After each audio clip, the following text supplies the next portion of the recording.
Welcome into the DNVR Avalanche Podcast. We got AJ, we got Rudo, we got Jesse. We're talking the Avs off-season roadmap today. Lots of different stuff, but an interesting thing I wanted to start off the show with is both US and Canada have released their IIHF World Championship rosters, and you will notice that there are 0 Avs on those two teams. I know there's one on Finland's. Yeah.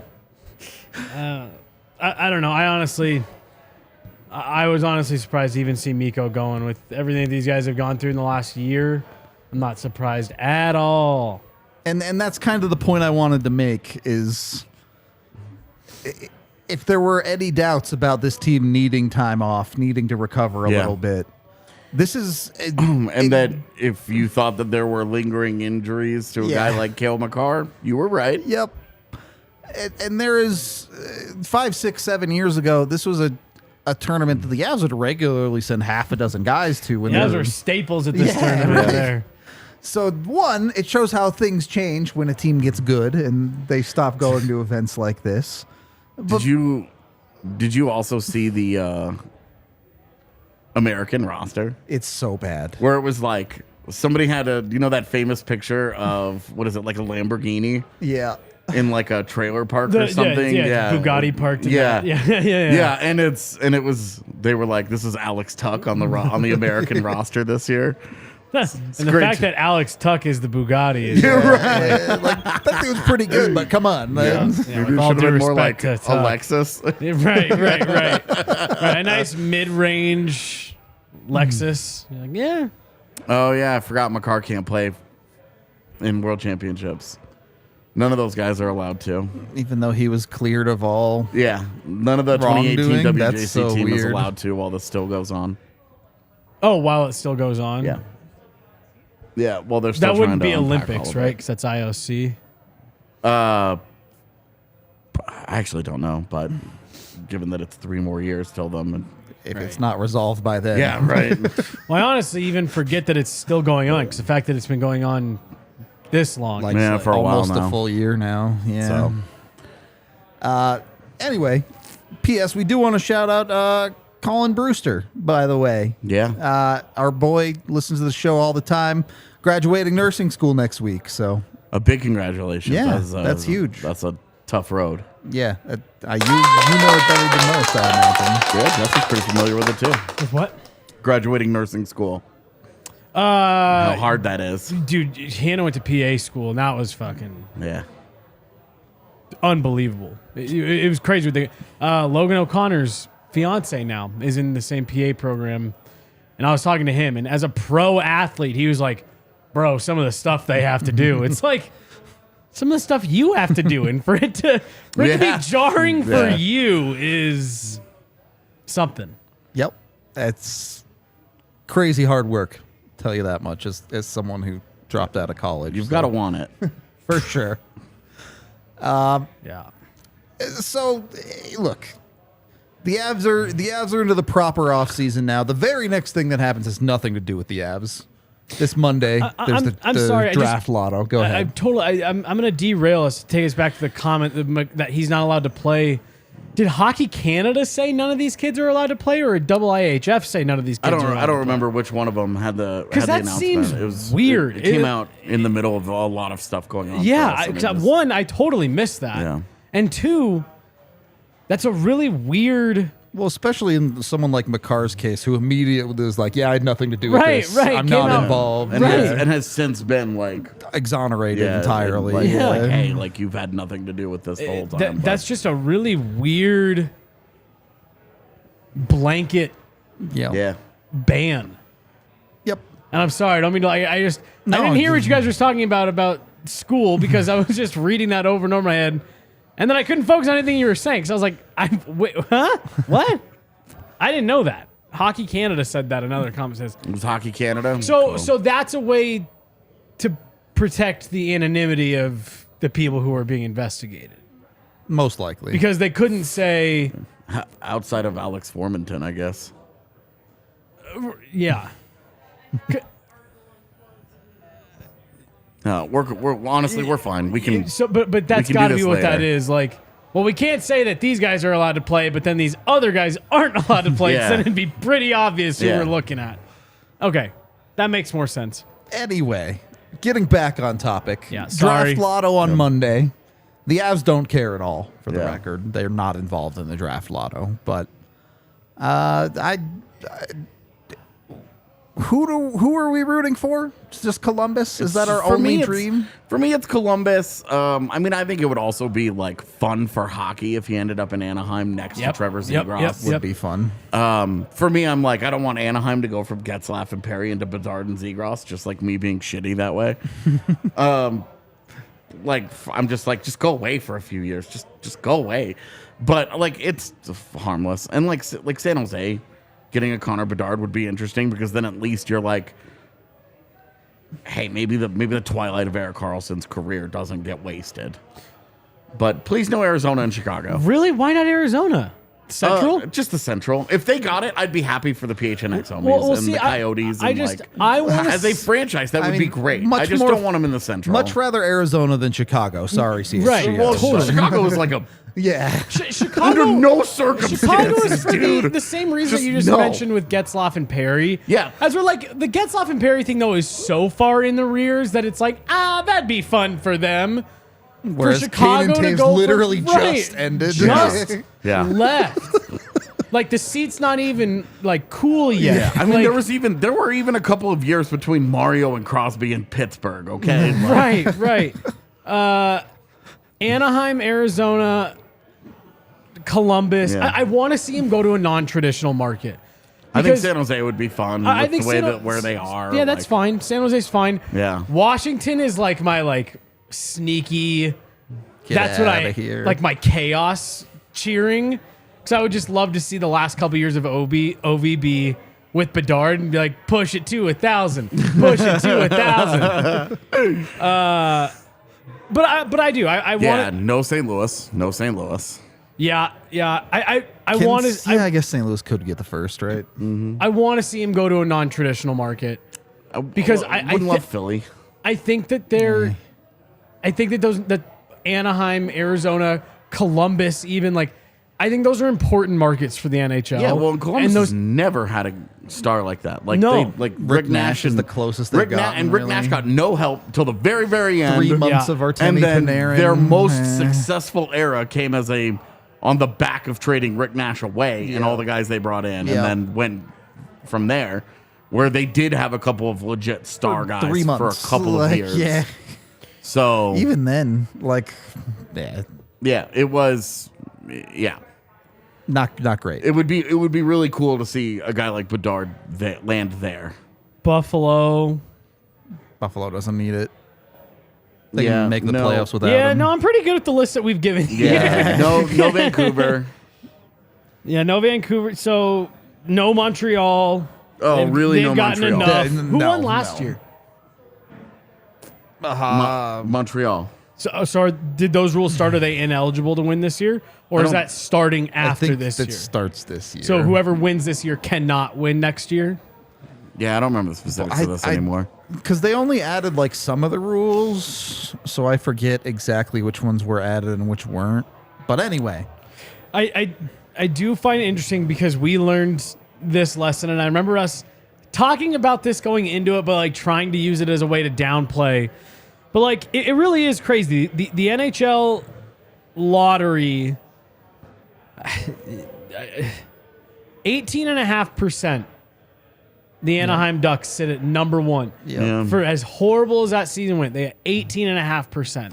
I think what helps though is the rule changes on you can only drop so many spots. That does help. you don't end up Because- getting fourth now. Yeah, getting the 4th pick after that season, it's bullshit, man. It really like and the fact that it was statistically likely Yeah. and to that's happen and so was that's it where was I'm a going. thing where it was like, dude. That's where I'm going with this. You really are. If you're Anaheim, as great as it feels, I guess it is still 25.5. I'm sorry. I was just That's looking at still their 1 in 4. right, Like, 25.5% to win, which means 3 out of 4 says you don't win. Right, yeah. And I do think that is slightly problematic. The not being able to drop as far definitely helps. Like Bednar used to talk about that in that year. He's like, We're not banging on that. There's a 75% chance that we don't get the first overall pick. Yeah. So It worked out for him. I'm sure I've asked you this Once. before, Jesse, but I've always thought that tanking is a normal part of the life cycle of a hockey team. Like, yeah, I mean, it's weird because like we call it tanking. And I think tanking out obviously has such a negative connotation, but it's like, isn't it just the smartest play for an organization exactly. to renew its lifeblood like this? I was gonna say I think that I think tanking is a thing. In the sense that like I don't doubt that at one point in sports players were told like maybe don't try as hard tonight, like actively trying to lose the game. I don't think what teams in the NHL do now is tanking. Like I really don't. I actually agree with Gary Bettman that tanking on the ice doesn't happen. the players certainly aren't throwing. Players aren't throwing games. Coaches who may never get this opportunity again, right? Are not going out there and being like, "All right, guys, front office wants us to lose." Like, right. But and again, I don't see an issue with what we do see in the NHL, which is teams, general managers constructing teams that are bad, that aren't really meant to compete because it's it's a long-term plan. It's not just, oh, I want a high pick. It's like, no, we're doing this. We're getting rid of players. We're gathering assets and this, that, and the other. And when you do all of that, you're typically left with a product that is borderline NHL caliber. Yeah. But it's so that you can restock the cupboards and start getting assets. Yeah. And like, I think where you get into the actual tanking conversation, and this is where it's way worse in the NBA than the NHL, Totally. is that when you get it to the end of the season and they just start icing and random they dudes, just start, oh, this guy's got an injury and he's out for the year. We're shutting this guy down. Oh, this is happening.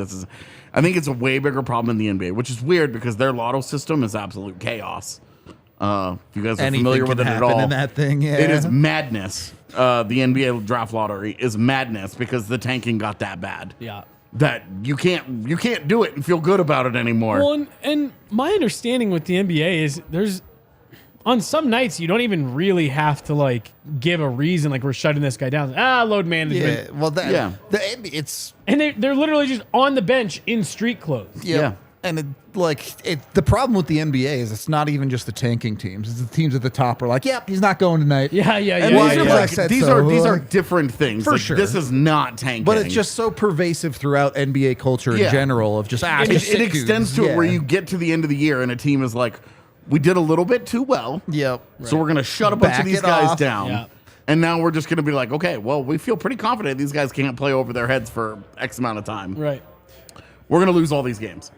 So, but I do think that in the NHL, it's not as bad a problem. But you do look at a Montreal at the end of the year where they had 600 man games lost, and you're looking at the injured list, and it's insane. And you're wondering, you're like, I have no doubt these are real injuries. How extensive are all of these? Right. Because my goodness, This dude rolled his ankle walking into the building today. yeah. And they're like, hey, by the way, he needs new ankles. Yeah. He will be out for the next 4 to 6 months, and you're like, Wait a this minute. is a little sus. Do want to circle this back into the Avs, though. The Avs do have a first-round pick this year.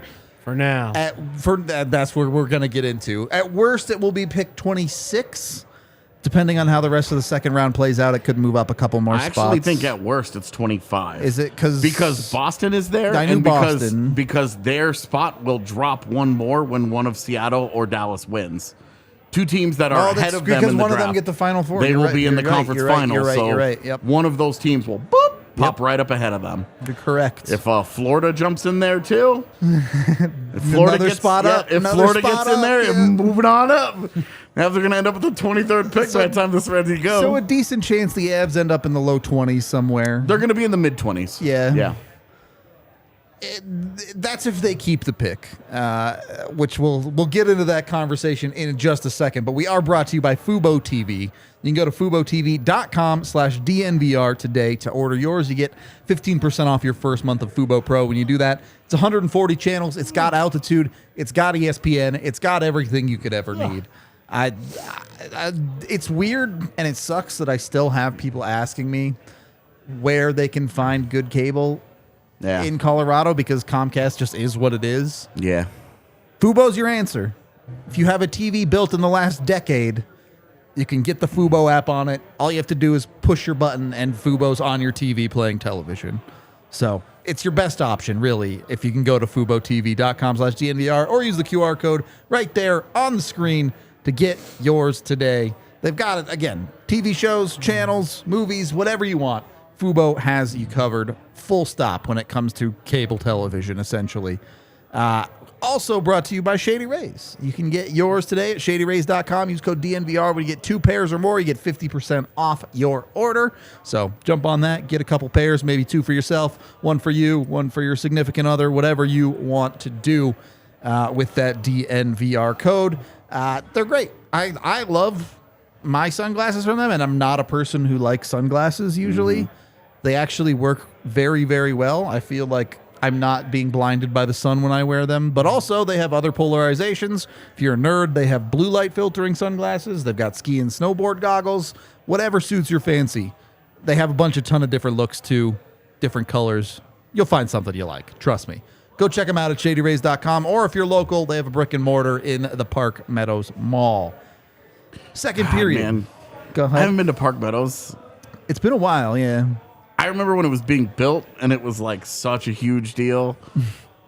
And then obviously I moved to Texas, and then like would come back to visit and be like Park Meadows. Like it was like you got to go to Park Meadows. Back when malls were like a thing, like desirable places to be. Do you remember what they used to call it? No. They used to say it was Colorado's only shopping resort. Wow. Which, to your point of like, it was in the era of like that was what you did. You went to the mall. I wasn't. I grew up right next to where they built Colorado Mills. Hell so yeah. that was Nice. That was my mall. Yeah, Katie Mills was mine. There you go. And I the only reason that I knew Colorado Mills existed was because in all of the Mills locations is the There clocks. are other ones, yeah. So it tells you what time it is and all the other ones, which like a weird but cool thing to kind of make it feel all very connected. Yep. Yeah. That was how I knew Colorado Mills got built. Park Meadows, dude, it is funny because like it's still like a new enough thing that like it's fun to meet people who remember when it was new and Built, exciting man. and yeah. And because it was during an era where malls were a thing. And I remember, look, I was born in Aurora, and the Aurora Mall was a place you went to get shot, not shop. Yeah. Well, so it's the off season, so I'm going to take a 30-second little tangent here. It's the whole Park Meadows area. Hannah and we moved back over in that area just recently. And so I grew up in Highlands Ranch, very near all of that. And I told Hannah it's so funny because as that area has expanded in terms of what's over there, I feel like everything's a little bit less populated. Like all the businesses and restaurants and the United Artists, the movie theater that was over there that is now closed as of like 2 weeks ago. Wow, really? Did it close? I did not know that. They just closed it. That's where I saw Iron Maiden 2. Bro, I every because they used to do $5 Sundays, and if you went over there when I was between 16 to like 19, if you went over there on a Sunday, it was like wall to wall, just kids that age. And it's just so funny because malls used to be such a big thing. Just going and being places was a thing. And now it's the internet. Like you don't have to just go be a place anymore. Yeah. And I'm not ranting like good or bad, but it's just different. It's just different. It's just so funny because like I remember that after you'd go see a movie, and those poor movie theater employees, because everyone would get out of the movie and then stand out front of the movie theater for 3 more hours. Yeah. And just everyone talked and hung out and See, our arcade was there. That's where we did Dance Dance training camp. So when Park Meadows first opened, there was a movie theater in it with the arcade underneath. Yeah, like it's just there you go. That was just you needed places. Smart business, honestly, because you're trying to get the teenagers that have nothing to do except spend money. Yeah. Right. And people would just go congregate places, and the internet and social media has taken the place of that, some good ways, some bad ways, and it's just so crazy. Yeah. Park Meadows, man. Shout out. Getting back from Dario the mall. was correct. We did fall asleep. So it was Iron Man 2, not 3. Brutal. Brutal movie. Yep. For the Avs. Brutal movie. What a hater. I don't like most of the Marvel series. I'll repeat myself. What a hater. Let's move on. I know I'm just wrong about that. It's fine. I mean, Everyone has their own. People are allowed to like things. Avs draft pick. We don't have to get into specific players. It starts with, should they even keep the pick? Yeah, I know how Jesse feels. It's very adamant no. I lean towards agreeing with him that if you can really find somebody that can help you now. The question is yesterday on yesterday's show, I like casually throw out, hey, the conversation about Adam Henrique is different now. Yeah. Because there's not a second year attached to his contract. It would be for a 1-year thing. He's also healthy at this moment. Well, and people were like, oh, I don't want to. He's in the twilight of his career. And you're like,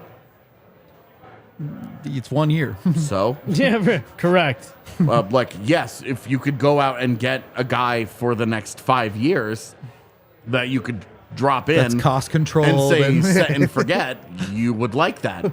But chances are the 25th pick isn't going to get you that. Right. You're going to need to do a lot more work than that. Now, if you can go and find a guy like that, you should be intrigued by that option. But it does open up doors for a guy like Henry where a first-round pick is valuable, but a first-round pick in the 20s... When you know where the pick is. Yeah, and you know that it's in the 20s, and you know that there's, Because remember, at the deadline, like, there was still, like, hey, something could go horribly wrong, and Colorado and could the Avs end up with a lotto pick or whatever, No longer a conversation. It is now a mid-20s pick. At best, at worst, doesn't matter. That conversation now is what to do with it, You want to solve the center thing, but I think people should probably prepare themselves for a short-term solution. Yeah. A lot of Colorado's money is spent. A little bit more of it will get spent with Bo and Byram having a new contract. Yeah. Maybe I doubt Minorly with Newhook. But Newhook needs a new deal. I think that's an easy 2x2 and everybody moves on. I think so too. But with Byram, you don't know. If he takes a 2-year deal, you are really running the risk of losing that guy in free agency, several years from now. But it puts you on that path to it's going to be a lot harder to keep him long term. If they were able to get him a long-term deal, if they're able to get Byram on a long-term deal, they're going to have to pay for it. Yeah. They're going to have to It's not coming overpay. cheap. They're going to have to overpay for what he has produced so far. They're going to have to give him $5 or $6 million, which he hasn't earned. Would you give him the Girard deal? Yes. And if you adjust Wouldn't even think about it. If you adjust for inflation, it's more like 5.5, 6 at this point.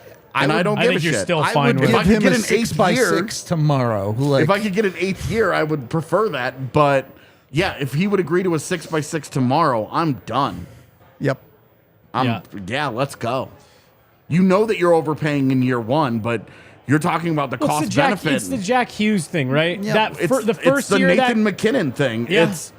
It's you're uncomfortable on day 1, but 2 years into that thing. it could be 50 games into the season where you're like, $6 million? Are you serious? Yeah. Like, we felt that way about Cale Makar. Oh my God, $9 million is a lot of money. 3 And then days later, the market evolved so quickly around Yeah. him that now you're looking at it and you're like, $9 million for Cale Makar. What a joke. Seth Jones signed his deal, and everyone was like, "Oh my It was god!" Seth Jones and Darnell Nurse. Oh You were my like, god! you're like, are you Well, kidding with so this? Look, having to pick with a first-round pick is never a bad thing. Yeah, if Of you course. have the pick, it's fine. Right, The if- system sucks. If they get to whatever pick it ends up being, and that's the other part of this, especially as they continue to move up, like we were discussing a minute ago. Dallas, If it gets to Seattle, 22, Florida. 21, Right, you're yeah. like, okay, cool, we'll take this pick, especially in the deep draft. I really do just, not to fully just completely echo what AJ was saying, but you're just at a different spot organizationally right now. That if you can spend that first round pick on a guy that's going to come in next season, and be an impact player for you, preferably at 2C, because that's where you need the help. Yeah. But somewhere in your middle to top 6, be an impact play driver. That's what you do. That's what you need. And that pick does hold value because it's a deep draft. To play devil's advocate a little bit, the one thing I would argue with the Avs is that they're defensive prospect cupboards are pretty empty unless you believe in Ryan Merkley. It's Sean Barron's end of list. Yeah, but look, and I know you Also, guys. so what? Right. So You this have, is a Josh, fair point. you have Josh Manson signed for the next 3 years. Yep. He's probably not going anywhere. Yep. However you feel about that doesn't matter. He's signed. And I think he's a lot better than how people feel about him You've right got now. Sam Girard signed for what feels like the rest of his life. You have which I still like. Yeah, and you have Cale Makar signed for long term. Yep. You've got one more year of Devon Taves, and then obviously we just had the Byram conversation. Like, the majority of your decor here is not going anywhere, so you don't need high-end D prospects coming in and making a difference for you. Would it help in terms of cost efficiency? Yeah, and that's this the and more that? the affordability, I think. Absolutely. Would you rather have Sean Barron's at $925K than Jack Johnson at $925K? I don't know the answer to that I would. question. Well, and then you also you've got, and I know you guys aren't as high on him, but you've got Malinsky, who's new into your organization. That I think at bare minimum he's shown he's worth a couple looks here. Let's see what we can get out of him. Yeah. Like you said, you've got Merkley. If you can talk yourself in it, you've got a couple guys there that I think you have in. You have Sean Barron's, which you like. Then I think you have a couple guys where it's like, well, let's see what we can develop these couple guys into. I just don't think that you need to go out and make this first round pick this year. Purely just to get a defenseman back in your prospect. And if it's not a defenseman, it's a forward, it's a goaltender. Sure. Whatever. The specific You're reason, talking about it's 3 to 5 years until that guy is on your Absolutely. NHL roster. That's true. And does he have more value to you as a draft pick, as a prospect? You know, we saw with Justin Barron. Justin Barron was right on the verge. Yep. He is right there knocking on your NHL door. He's got games for you. He's developing well. He's one of your impact AHL guys. He's right there. Was he more valuable to the Avalanche in trade or as in coming up and going through the growing I pains? think the thing with Justin Barron there is there's a little bit of proof of concept that says, hey, even if you do make the pick, you can get trade value on it later. So maybe it's okay to make that pick. Absolutely. And the other side of it is the reason I focus in on defense is because I think if you're thinking about taking a forward or goaltender with this pick, you should just trade it. The Avs have Olausen. They have Foodie. They have Aranta, if you believe in that. They have Kovalenko maybe coming in a year or two. And once again, I say who cares? Right. Because you're talking about the most cost-efficient parts of your roster where people get obsessed with young players are cheap is young players are cheap at the top of your roster. The Avs' top of the roster is set. Yep. They don't need to worry about this. Would you like to develop your own goaltender and go through this whole process? And great. That would be great. If they want to take Trey Augustine with that pick, great. Yeah. We'll see how it goes. And that gives them a top and that's fine. There's nothing wrong with choosing to do that. Totally. But as an organization, if you're having an honest conversation about where you are, where you want to be in a year, that pick is very likely more valuable to a team that wants to move on. I'm just spitballing. I'm just using this as an example. Yeah. If you take this pick and you call up Kevin Cheveldayoff and you say, we want Mark Scheifele, who has 1 year at $6 million left on his contract.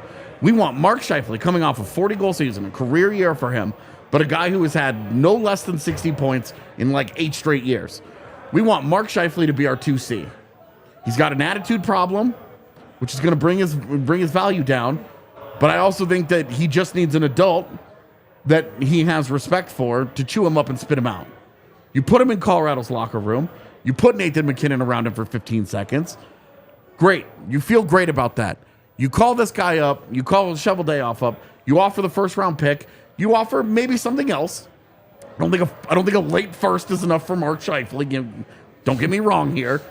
But you start this conversation. Maybe it's Mark Scheifele and Sean Barron's. Maybe it's Mark Scheifele and Sam Girard. And you say, hey, we want the first and Sam Girard for Mark Scheifele. Yeah, we knew what you meant. And you go and you get Mark Scheifele, and he is a fantastic 2C. Probably one of the best 2Cs in the NHL. Because he's been a 1C his whole career. You go and you get that guy, and you drop him in behind, and you drop him in between, Nichushkin and Lehkonen and Landeskog and Rantanen, and, injuries will be wherever these guys are going to be, but you solve it for 1 year. You use that first round pick for 1 year. It's not ideal because you're probably not going to be able to keep Mark Scheifele long term. He's going to want $9 or $10 million a year. That's going to probably be a no-go for you. But for that year, if you go out and you win the cup next year, is this worth it? Yeah. If you win the cup, everything's worth it always. Like Right. Well, and it's what you were talking about with if you end up trading the pick later, because you're right, and that's why I'm saying it's never a bad thing to go up and make that pick. But I take a step back and I think if the Avs had a little bit more knowledge on the Gabe Landeskog, a little bit more knowledge and clarity on the Gabe Landeskog situation. You were not on the show the other day that we talked about this. We said that has to be number one. Oh yeah, totally. No, so I mean that's should be understood. Should be understood. I was going to say it kind of goes without saying, but I think they wish they had a little bit more knowledge and clarity at several different points last year. You're going to have that this year. Yeah. You have it. You have a need on your roster you need to fill. Everybody knows it is 5 times easier to fix holes on your roster in the summer than it is at the trade deadline when you're trying to make everything work. Take advantage of valuable assets that you have. This is a deep draft. That's why if they make the pick, it's not the worst thing in the world. You're going to get a decent prospect. For the record, it's a deep draft in terms of its talent at the top, in terms of it being in the 20s. Sure. It's a pretty normal draft. I was going to say, I mean, it's even a deep draft in the 20s. You're like, yeah, we think this is deep, but we don't really know. Like, it's all a guess when you get to that point. That's over time you find out which class is deep and which one's not. And so, but you've got a first-round pick. If you can use that to fix a problem on your roster, I'm with you, AJ. Yeah. I don't care how long that fixes it for. You fixed it. Yeah. And then you deal when you have to fix it again. You deal with that when you come to that bridge. Use the assets you've got. I think part of the adjustment that certainly a lot of fans are going to have to make is that Colorado is in a salary cap reality right now where they are going to have to make one-year solutions. Yep. They are going to have to do things like the Evan Rodriguez thing. Has to become a norm for them, where they go out and they wait out free agency, they find a guy that they think can fit, they give him an under-market deal, and he becomes a very cost-efficient player for them. They have to do one of those every year. So I think this year that's definitely true. Depending on how the cap goes up in the next couple of years, that gets more interesting. They're going to have to give new deals to Mikko and Kale, so that money is gone. So we'll see. The reality is that they're going to have to find solutions for 1 year at a time in some parts of the roster. There's not going to be any of this. Hey, these guys are all signed. I do this in NHL 22 where I give everybody 7 and 8 year deals, and now my whole roster just stays together. And I've built a dynasty. Life is easy. It's not going to be like that. Well, I really Taves is your first real test of this. I really do think that, and Chris McFarland acknowledged it.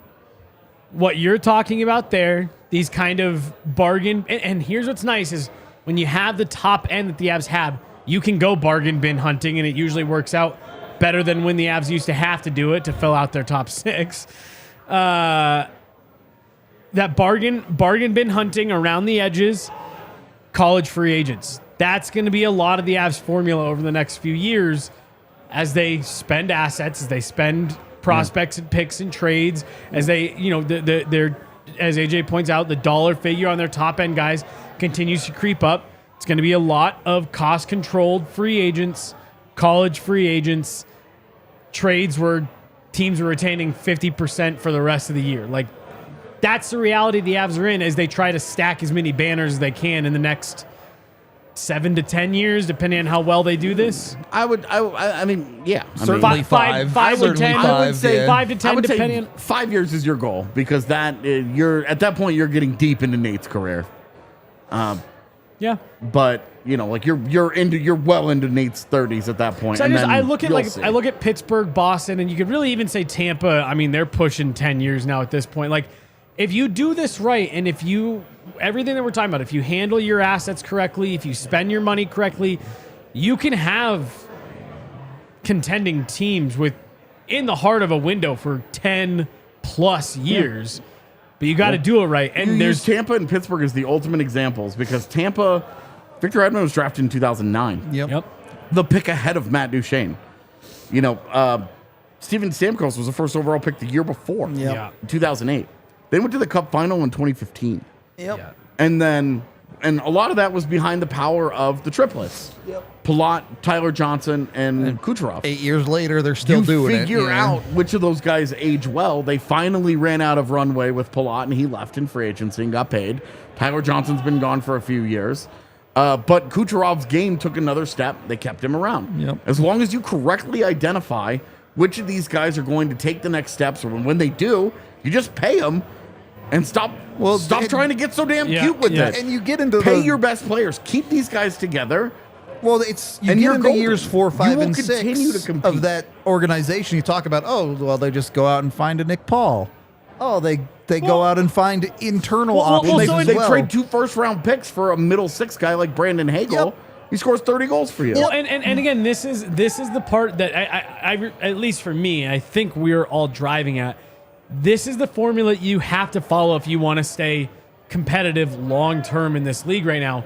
Is you have to identify. Here is the core. This doesn't get touched. This doesn't get moved. Everything around it. They get paid what they want. Yep. These are the guys. Everything around it is where we as management That's where you make play our money puck a little bit. That's where we earn our worth by how well we can tweak around the fringes here and how much competitiveness we can put around this core that we will put up against anybody in the league. Because even today, you know that Tampa, Kucherov, Stamkos, Hedman, Vasilevsky, they put those 4 up against any 4 in the NHL. That starts this offseason, as we're brought to you by DraftKings Sportsbook. Use code DNVR when you sign up for a new account. Bet $5 on any NBA playoff game. You get $150 if you get your bet right with the DNVR code and a new account. You can bet on all sorts of ridiculous stuff. IIHF World Championships coming up. You can bet on that. If you think America's terrible roster is going to get bodied in that thing, bet against them. Just throwing it out there. Just throwing it out there for you. Tons of other stuff to bet on, too. We had all the golfers in the bar here after their Cinco de Mayo golf round, so you can bet on golf over there if you want as well. Make sure you use the DNVR code. You must be 21 or older. Colorado only. Other terms, restrictions, and conditions apply. See the show notes down below for details. If you have a gambling problem, call 1-800-522-4700. It's all void in Ohio. Not void in Ohio is illegal Pete's, but it might be hard to get some illegal Pete's there since they're only in Colorado and Arizona. But here, there's 10 different locations in Colorado, so if you're here, no excuses. Go get yourself some illegal Pete's. Delicious, fresh ingredients to go in their burritos. Their queso is to die for. They have happy hour from 3 to 6 p.m. You can pregame Nuggets games over there, then come down to the bar for the Nuggets game, have a grand old time as they push through the playoffs. They're great. I don't know what else to tell you. If you've never had Illegal Pete's, go try Illegal Pete's. If you like burritos, you will love Illegal Pete's. Just go.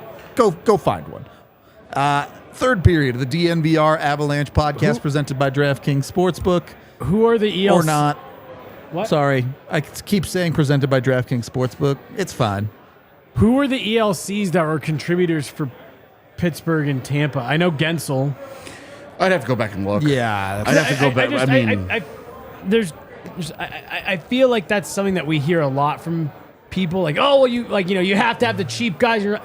At most, like I said, Gensel's the one guy that I can think of, but even he wasn't like.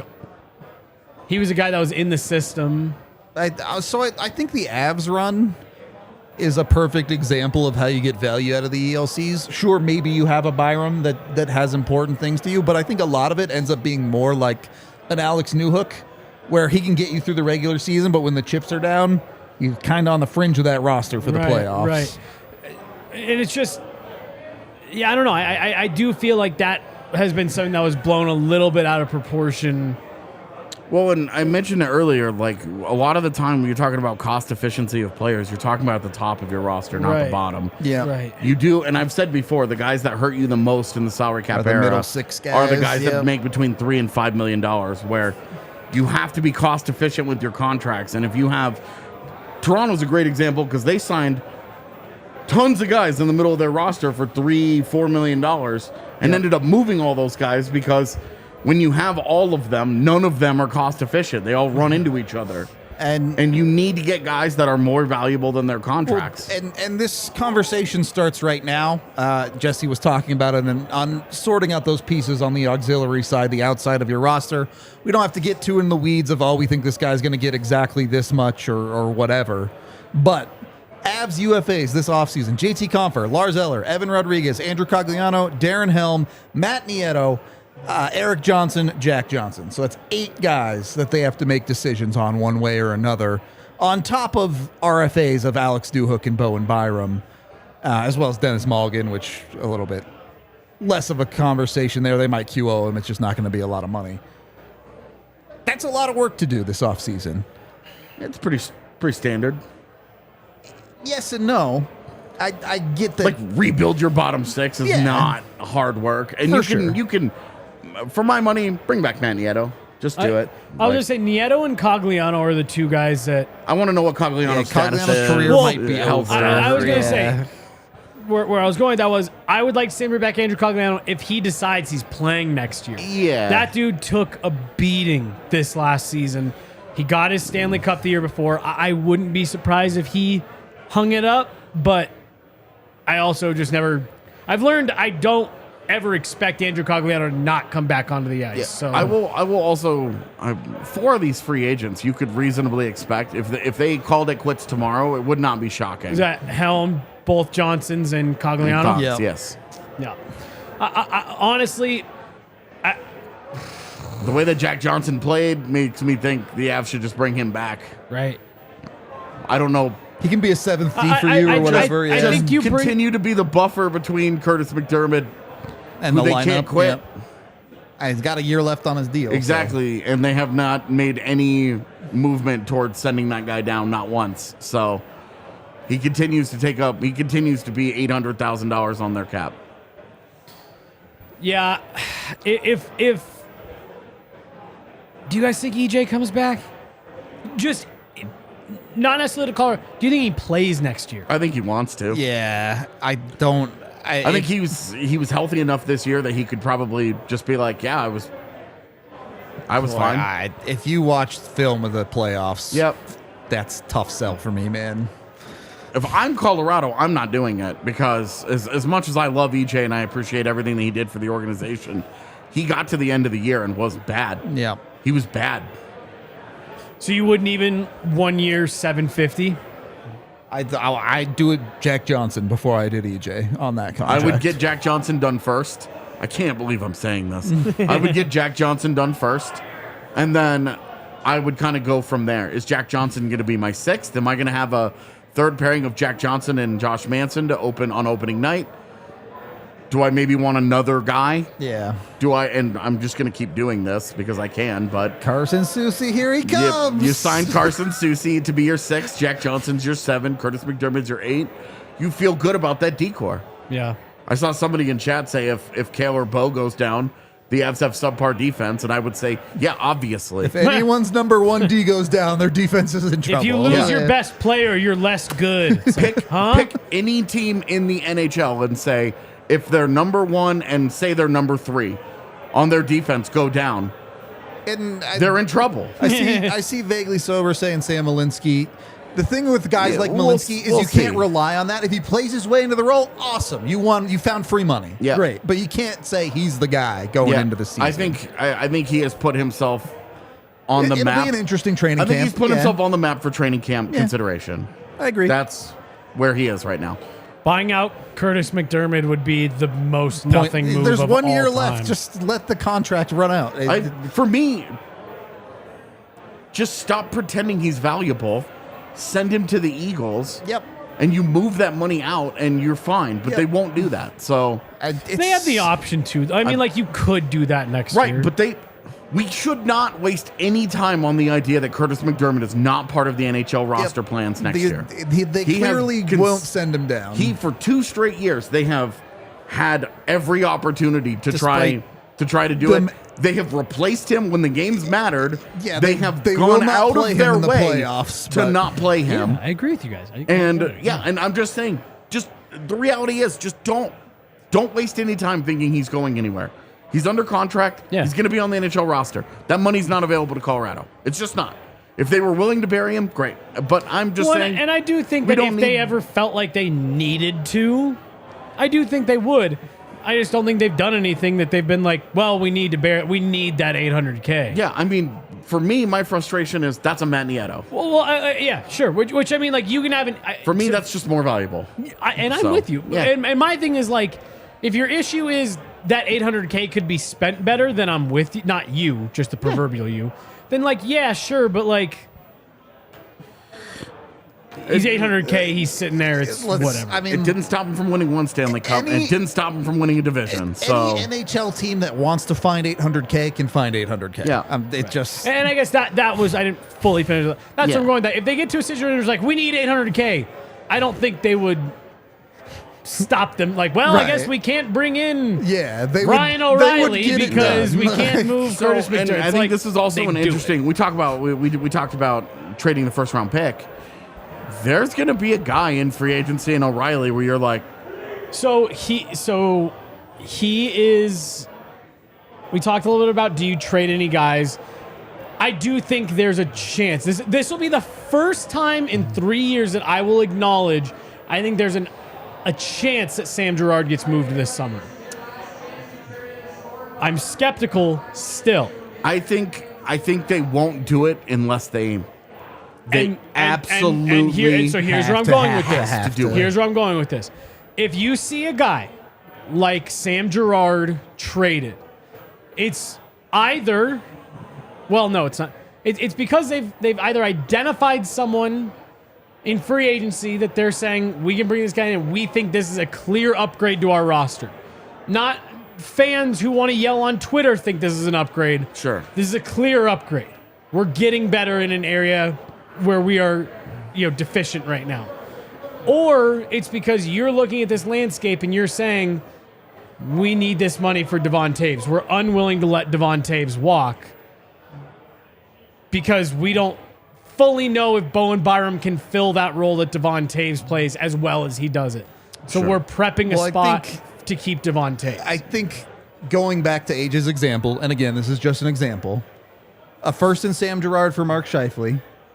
Mark Scheifele walks at the end of the year. Whatever happens, happens. And then that money goes to Devon Toews. Totally. And then you're still out a 2C, but then you have next year's first. Right. You could dance with that sucker too. So I really do. And in the meantime, they might win a Stanley Cup. The problem is you have to replace Sam Girard in that example. Totally. Yep. So that's part of the Sam Girard conversation drives me nuts. Because getting rid of him is the easiest thing in the world to do. But replacing him is impossible. Trying to replace him becomes the next challenge that they have to then accomplish. Once again, you're trying to do it a cost-efficient way. It's so funny because you talk to people. Brad, you're fucking lying if you think the Jets don't need anything and everything on defense that is helpful. Also, Sam Girard plays plenty of the right side. Don't give me this. Well, and it makes me laugh. Like, Sam Girard sucks. He's terrible. Worst defense in the league. Trade him for a 2-star. His plus minus was so bad. He's the worst. There's a huge problem here. He's worth a 2C. Yeah, right. And it's like, what's hilarious is he probably is worth a 2C. That's my favorite part of people that complain about Sam Girard. Does he have his problems? Yeah, he definitely does. Every player does. Is he undersized and can he sometimes get out muscled down low in dirty areas in his own zone? Yeah, that's true. Well, and all this, he's not a playoff style player. Was he not maybe their most consistent in the entire Kraken series against a hard, heavy forechecking team that is supposed to be his kryptonite? Didn't back down from anything. He went after guys, after whistles, behind the play. He engaged physically. I thought the back third of Sam Girard's season into the playoffs was maybe the best we've seen him play in the last 2-3 years. And it just re-solidified for me, how funny it is to hear people talk about him.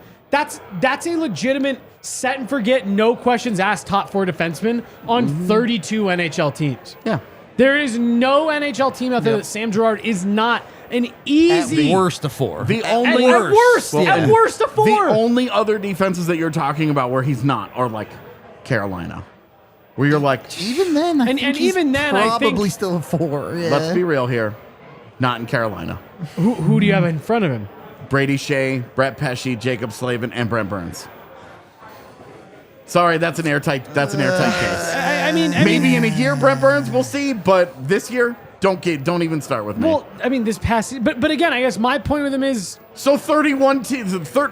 31 teams. It doesn't change the point. right. It does not change the point that maybe on the best defense in the league, he may not be. right. May not be. And on that, he's still a 5. and it's just that's. It is just one of those situations that if the Avs were to decide this summer that they need to move on from Sam Girard for some other reason, I just hope Avs fans understand that you are giving up a pretty hard thing to come by. A set and forget top 4 defensemen. Defensemen are immensely more valuable than forwards. Also, the funny thing I said, you have to talk about, we have to embrace the reality here that they will be short-term solutions. This is a long-term, he is signed under contract. That $5 million, however you feel about $5 million, is going to change between now and the day that contract ends. When the cap goes up, $5 million will get more Yeah. cost efficient as the years go on. So you're talking about a more valuable player in the future that you would be moving. This is why the conversation is not until they have to. Right. Absolutely have to. And I know Brad's been in chat doing this the entire show, which is incredibly annoying, by the way. But I don't 100% disagree with them. With 1 year left to go, I don't mind if they go out and they say, what could we get for Devon Toews? So I had someone, not anyone like with the team or the NHL or anything, but I had someone float that to me a few weeks ago. Would they move Devon Toews? And my knee jerk, I was like, no way. And then I've sat with it. We've all discussed it a bit. I think you guys talked about it on a show. I've talked about this for 3 months, man. And so, you know, I've just been thinking about it now for the last few weeks. And here's the only part of it that makes a potential Devon Toews trade interesting to me. There's 2 things. One of them is something that you said about a week ago about late bloomers. How there's this track record of late bloomers. They flame out quick. They take off, and it's this almost like it's 85-degree angle to the top of their game, and it's like, whoa, where did this guy come from? And then it's a hard drop off at a younger age on the other side. Great example. Look at P.A. Parenteau's career. Yep. So that's one Top 6 thing. forward, out of the league in 2 years. Devon Toews does a lot of things that make me feel comfortable with his game long term. He's a very smart player. But then I also sit there and say, if you were to move on from Devon Toews now, 1, what would that open up for you to do in the short term? And 2, that pretty much says that you're saying, we are not getting cute with Bowen Byram. We will be paying Bowen Byram as if he's a top pairing guy. And it's going to be Kale and Bo at the top of this decor for the next 15 years. And I don't think that's that outlandish of a thought process when you kind of talk it all the way through. Well, and if you put Devon Toews on the trade block, what are you trying to get? Yeah.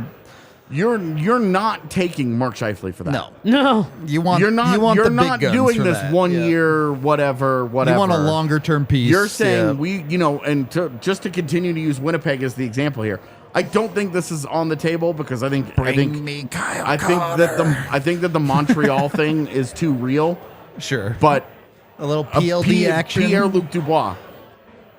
Oof, that'd be fun. You get him for a year. You sign him with the money that you would have given Toews next year.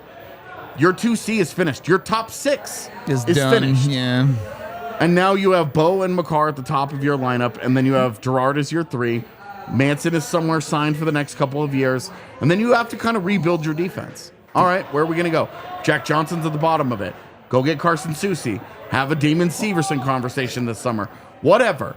I'm just saying, I don't think that it's on the table. I don't think this is a realistic conversation.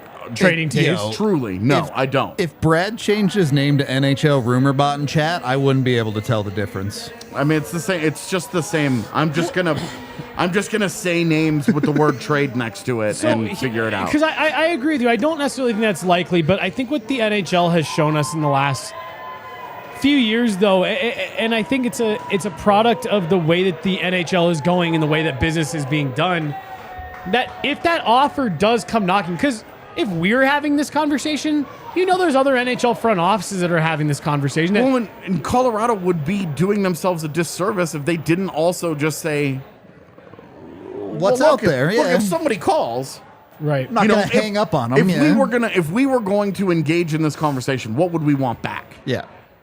And it has to be a long-term answer there. Otherwise, you're not doing it. And you're also having conversations with Taves, right? If Taves is saying, hey, I want to stay here, I'll take a little bit of a discount, then maybe you just get that deal done. Well, and you first need to, before you trade Devon Taves, you need to engage in extension conversations. Yep. To just see where he's at. Yep. If he's out there and he's saying, I want $9 million, a la Darnell Nurse and Seth Jones, you have to say, look, buddy, you're already 30 years old.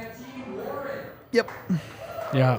Would you be more amenable to, say, $7 million, but we'll give you 6 years? Let's find ways to negotiate that. Get him what he wants, right. whatever. Yeah. Try and see what that conversation would look like. And all those money conversations will come through the rest of this offseason. We'll get into it. Free agency until July. We've got some time, chat. Yeah.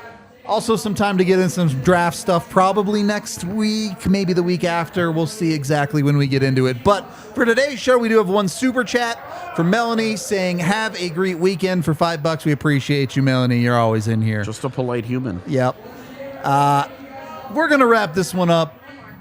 Oh, we got another one, apparently. The late one from Vaguely saying, don't forget about the Eagles game tonight. Yep. Do or die. Yep. Win or lose. Either move on to the third round or go Coachella home. Valley and the Seattle Kraken organization. Yep. You either get owned by the entire Seattle organization or you get a little bit of back. What's Colorado's landmark? Seattle can have the four corners. It's fine. Pikes Peak. They already have mountains out there. They don't need a Pikes Peak. Yeah, they're looking at They look at Mount Rainier and they're like, we have a real mountain. Which was a thing I actually heard leading up to the start of the series. Really? Yeah. Okay. Anyway, we appreciate all y'all, and we will talk to you, I guess, not till Monday.